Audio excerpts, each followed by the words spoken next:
Halo semuanya, perkenalkan nama saya Sadra Hartawidana. Saya dari jurusan Teknologi Industri, program studi pendidikan vokasional seni kuliner.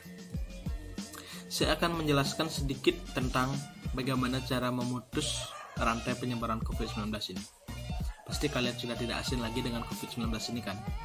COVID-19 adalah penyakit menular yang disebabkan oleh virus corona.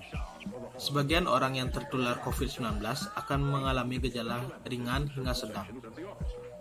Virus ini sebenarnya bisa sembuh tanpa penanganan 14 hari jika imun tubuh kita kuat untuk melawan virus itu.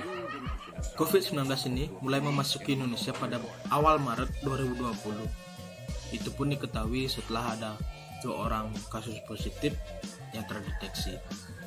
Awalnya kasus ini berawal dari Wuhan, Cina, yang ditularkan melalui kelelawar ke manusia. Saat ini Indonesia memiliki sekitar 400 ribuan kasus positif dan sekitar 14 ribu kasus positif yang meninggal dunia. Walaupun banyaknya angka kasus positif dan meninggal, kasus yang sembuh juga cukup banyak, yaitu sekitar 376 ribuan. Kasus ini memiliki dampak yang sangat buruk di Indonesia, seperti tutupnya industri pariwisata di beberapa daerah, tutupnya beberapa perusahaan, bahkan meningkatnya angka pengangguran, kemiskinan, kelaparan, bahkan sampai kematian pun juga ikut meningkat. Saya akan menjelaskan ke kalian bagaimana cara kita untuk memutus rantai penyebaran COVID-19. Yang pertama, kita harus tetap berada di rumah. Walaupun kita di rumah, kita tetap bisa produktif dengan bekerja di rumah dan belajar dari rumah. Jangan sampai kita terkena COVID-19 ataupun kita menyebarkan COVID-19 itu. Yang kedua, kita harus tetap mencuci tangan. Walaupun kita di rumah saja, kita harus tetap mencuci tangan setelah mengambil barang apapun itu. Dan kita menggunakan hand sanitizer ketika kita berada di luar rumah. Yang ketiga, kita harus menggunakan masker. Kita harus menggunakan masker ketika kita berpergian keluar rumah.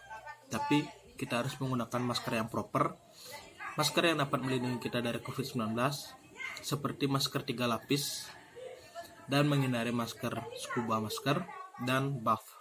Itu sangat tidak dianjurkan.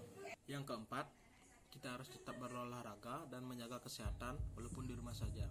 Olahraga yang bisa dilakukan di rumah saja seperti zumba, aerobik, hula hoop, dan lain sebagainya, masih banyak lagi. Walaupun kita di rumah harus tetap menjaga kesehatan. Dan yang kelima, makanlah kalian, apapun itu. Karena di saat seperti ini kita makan nasi putih saja sudah sangat bersyukur. Maka dari itu isilah perut kalian, karena di saat perut kita kosong, kita tidak akan bisa berpikir dengan jernih dan tidak bisa membedakan yang baik dan yang buruk. Maka dari itu isilah perut kalian dengan apapun itu. Sedikit tidaknya dengan roti mungkin. Dengan mengisi perut kalian pasti akan bisa berpikir jernih apa yang harus kita lakukan di saat pandemi seperti ini dan bagaimana caranya kita untuk melewati musim pandemi seperti ini. Yang terakhir, kita harus tetap berpikir positif. Jika tidak, mungkin penyakit-penyakit dan virus-virus yang lain akan mudah masuk dalam tubuh kita. Jadi tetap berpikir positif dan menjaga kesehatan. Dan juga kita janganlah berpikir seberapa hebat COVID-19 ini menembus antibodi kita, tetapi berfokuslah seberapa hebat antibodi kita dapat melawan COVID-19 ini. Jadi kita harus tetap berpikir positif dan juga optimis, pasti akan terlewati hal-hal yang seperti ini. Sekian dari saya, terima kasih. Tetap berpikir positif, jaga kesehatan. Terima kasih.